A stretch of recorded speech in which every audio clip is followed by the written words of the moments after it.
पिछले महीने एक खबर आई कि तुम्बाड़ जैसी शानदार हॉरर फिल्म बनाने वाले सोहम शाह ने रामसे ब्रदर्स की 3 कल्ट क्लासिक हॉरर फिल्मों के राइट्स खरीद लिए हैं। रामसे ब्रदर्स को कौन नहीं जानता, वो परिवार जिसका काम इंडियन सिनेमा के हॉरर स्पेस में अमर है। वो परिवार जिसने 70 और 80 के दशक में मशीन की रफ्तार से सस्ते प्रोडक्शन वाली हॉरर फिल्में बनाई। क्लोज लोकेशंस पर गिने चुने एक्टर्स के साथ बनाई गई इन फिल्मों का अच्छा खासा दर्शक वर्ग हुआ करता था। भले ही उनकी फिल्मों को बी ग्रेड कहा गया और इलीट जनता ने खूब नाक सिकोड़ी, लेकिन ये बात अपनी जगह एकदम दुरुस्त है कि इस देश की हॉरर सिनेमा की भूख को बरसों तलक रामसे ब्रदर्स ने ही केटर किया है।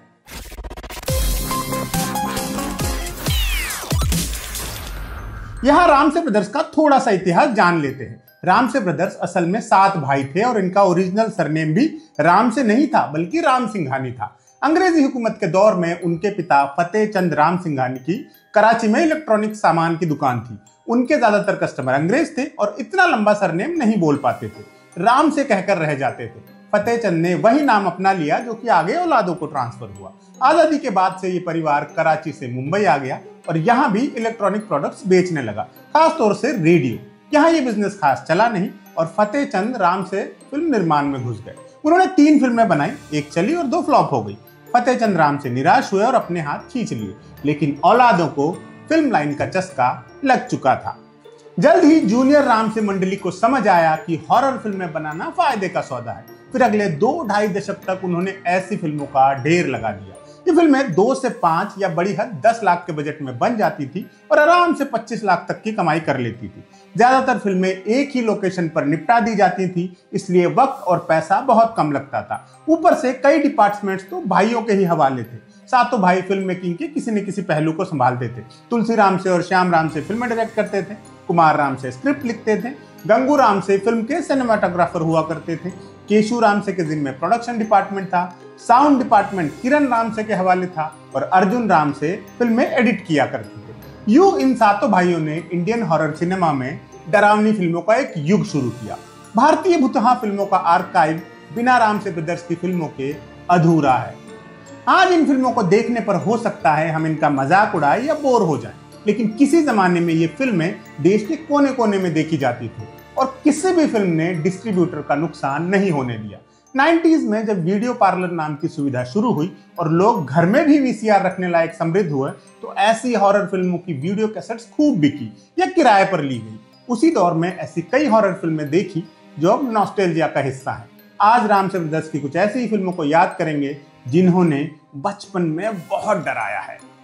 पुराना मंदिर वो फिल्म थी जिसने रामसे ब्रदर्स की किस्मत बदल दी। इस फिल्म से पहले वो काम तो भरपूर कर रहे थे, लेकिन मेन स्ट्रीम सिनेमा में उनका कोई खास नाम नहीं था, ना ही सेंसर बोर्ड उन्हें सीरियसली लेता था। इस फिल्म के बाद दोनों काम हो गए। पुराना मंदिर की कहानी कुछ यूं थी। 200 साल पहले एक राजा अपनी बेटी के साथ सफर कर रहा होता है। उनका काफिला काली पहाड़ी के पास रुकता है और फिर राजकुमारी गायब हो जाती है। वो इलाका सामरी का है, जो कि काला जादू जानने वाला शैतान का उपासक है। राजा अपने राजपुरोहित की मदद से सामरी को पकड़ लेता है और उसका सिर धड़ से अलग कर देता है। धड़ पुराने मंदिर के पीछे दफनाया जाता है और सिर राजा की हवेली में गुप्त कक्ष में रखा जाता है। मरने से पहले सामरी राजा को धमकी देता है कि जिस दिन उसका शरीर और सिर मिल जाएंगे, राजा के खानदान का सर्वनाश होगा। अब 200 साल बाद ऐसी घटनाएं होती है जिनमें यह असंभव काम हो भी जाता है। फिर शुरू होता है मौत का तांडव। आगे की फिल्म यूट्यूब पर देख लीजिएगा। पुराना मंदिर के कलाकारों में कुछ जाने पहचाने चेहरे भी थे। ये मोहनीश बहल के करियर की पहली हिट फिल्म थी। इससे पहले वो 2-3 फिल्में कर चुके थे, लेकिन सभी फ्लॉप हुई थी।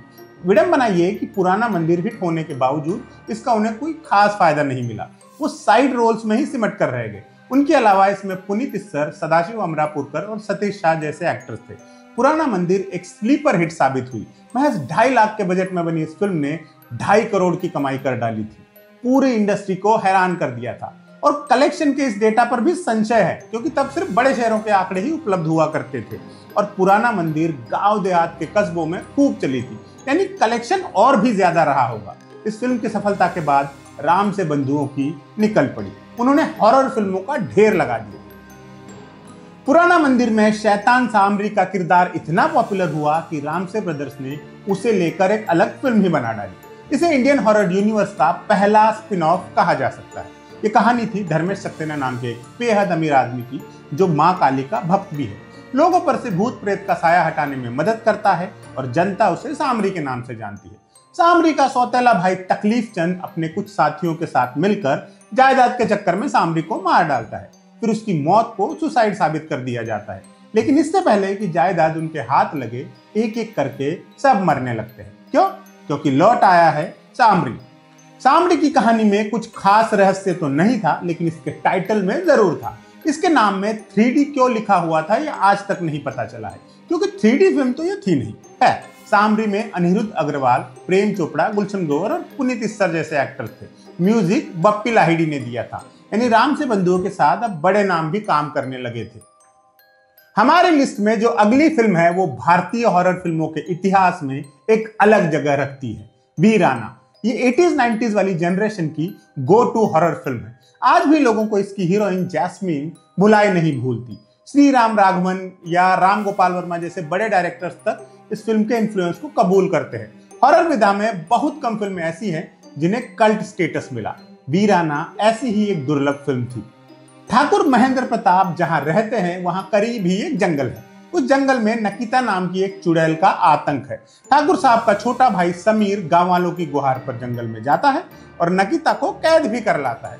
फिर उसे फांसी दी जाती है, लेकिन जैसा कि हॉरर फिल्मों का दस्तूर है, उसका शरीर नष्ट नहीं किया जाता ताकि आगे की फिल्म में काम आए। अब नकिता की आत्मा ठाकुर की बेटी जैस्मिन का इस्तेमाल कर सबसे बदला लेने लगती है। जैस्मिन का रोल करने वाली एक्ट्रेस का असली नाम भी जैस्मिन ही था। एक रहस्य तो उनके इर्द गिर्द भी रहा। वीराना के बाद उन्होंने कोई फिल्म नहीं की और जैसे गायब ही हो गई। इंटरनेट पर आपको सैकड़ों आर्टिकल्स मिल जाएंगे जिसमें एक सवाल होगा कि कहां गई वीराना वाली एक्ट्रेस जैस्मिन। वीराना में जैस्मिन ने एक सिडक्टिव लड़की का किरदार निभाया था, जो अपने शिकार को पहले सेड्यूस करती है फिर मार डालती है। जाहिर है कई सारे बोल्ड सीन्स थे फिल्म में, लेकिन सेंसर बोर्ड ने पहले सर्टिफिकेट देने से मना ही कर दिया। फिर मेकर्स फिल्म ढंग से एडिट करके लाए। उसके बाद सेंसर ने इसमें 46 कट लगवाए, तब जाकर कहीं रिलीज हो पाई थी वीराना। 2013 में इसका रीमेक बनाने की भी घोषणा हुई थी, लेकिन ऐसा हो नहीं सका। जिस यूनिवर्स में पुराना मंदिर हो वहां एक पुरानी हवेली का होना लाजमी है, तो 1989 में रामसे ब्रदर्स लेकर आए पुरानी हवेली, जिसमें लीड रोल किया निकाह फेम दीपक पराशर ने। उनके साथ फिल्म में अमिता नांगिया, सतीश शाह, तेज सप्रू और विजय अरोड़ा जैसे कलाकार थे। जैसा कि नाम से ही जाहिर है, ये एक पुरानी हवेली की दास्तान थी जो कि भुतहा है। फिल्म की शुरुआत में ही हवेली की कारगुजारियां सामने आ जाती है। एक कपल रात में लंबा सफर कर रहा होता है कि हवेली के पास ही उनकी गाड़ी बंद हो जाती है। रात गुजारने के इरादे से वो हवेली पहुंचते हैं, लेकिन फिर उसके बाद कहीं नहीं पहुंच पाते। हवेली का राक्षस उन्हें मार डालता है। क्या है ये दैत्यनुमा चीज? हवेली की क्या कहानी है? ये सब जानने के लिए आपको फिल्म देखनी पड़ेगी। पुरानी हवेली ने भी रामसे ब्रदर्स को काफी पैसा कमा कर दिया। इस फिल्म से दीपक पराशर ने भी बी ग्रेड कहलाने वाली हॉरर फिल्में करनी शुरू की और इसके बाद कई ऐसी फिल्मों में नजर आए। 1990 में रामसे ब्रदर्स अपनी फेवरेट विलन अनिरुद्ध अग्रवाल उर्फ सामरी के पास लौट आए और फिल्म बनाई बंद दरवाजा। ये अनिरुद्ध अग्रवाल की रामसे ब्रदर्स के साथ तीसरी और आखिरी फिल्म थी। दरअसल अनिरुद्ध की भी एक इंटरेस्टिंग स्टोरी है। वो IIT रुड़की से सिविल इंजीनियरिंग की डिग्री लेकर मुंबई पहुंचे थे, लेकिन फिर उन्हें कोई बीमारी हो गई और उनके शरीर के हिस्से बड़े होने लगे। लोग उनसे डरने लगे। इसी दौरान उनकी मुलाकात रामसे ब्रदर्स से हुई और उन्होंने अनिरुद्ध को पुराना मंदिर का मेन विलन सामरी बना डाला। आगे अनिरुद्ध को इसी तरह के रोल मिलते रहे। उनका करियर इसी राह पर चला। बहरहाल बंद दरवाजा पर लौटते हैं। इसकी कहानी कुछ यूं थी। काली पहाड़ी एक ऐसी जगह है जहां के बाशिंदे शैतानी ताकतों को पूजते हैं। उनका आराध्य है नेवला नाम का एक ड्रैकुला नुमा आदमी, जो दिन में ताबूत में सोता है और रात में चमगादड़ बन जाता है, फिर शिकार पर निकलता है। उसके कुछ भक्त भी हैं जो उसके लिए इंसानों को, खास तौर से नौजवान औरतों को बहला फुसला कर ले आते हैं। पूरी फिल्म में इस नेवले का और उसकी काली पहाड़ी का आतंक बना रहता है। फिल्म में अनिरुद्ध अग्रवाल, अरुणा ईरानी, रजा मुराद और विजेंद्र घाटगे जैसे कलाकार थे। देखने का मन हो तो YouTube पर है। तो ये थी वो 5 फिल्में जिन्होंने हमें बचपन में बहुत डराया है। अब भले ही हम तुम्बाड़ जैसी फिल्में पसंद करने लगे हों या हॉलीवुड का शानदार हॉरर संसार हमें उपलब्ध हो गया हो, लेकिन किसी जमाने में हमें इन्हीं फिल्मों का आसरा था। इनका नॉस्टैल्जिया कितना तगड़ा है ये इसी बात से जान लीजिए कि तुम्बाड़ जैसी फिल्म बनाने वाले सोहम शाह ने इनमें से 3 फिल्मों के राइट्स खरीद लिए हैं। पुराना मंदिर, पुरानी हवेली और वीराना। ये बात सही है कि ये कोई महान फिल्में नहीं थी, लेकिन उस समय के कॉन्टेक्स्ट के हिसाब से इनकी अहमियत बराबर थी। रामसे ब्रदर्स हॉलीवुड की हैमर हॉरर फिल्मों को अपने अंदाज में हिंदुस्तानियों तक पहुंचा रहे थे, अपने सीमित संसाधनों में। उनका शुक्रिया रहेगा। आज के एपिसोड में इतना ही, फिर मुलाकात होगी। विदा।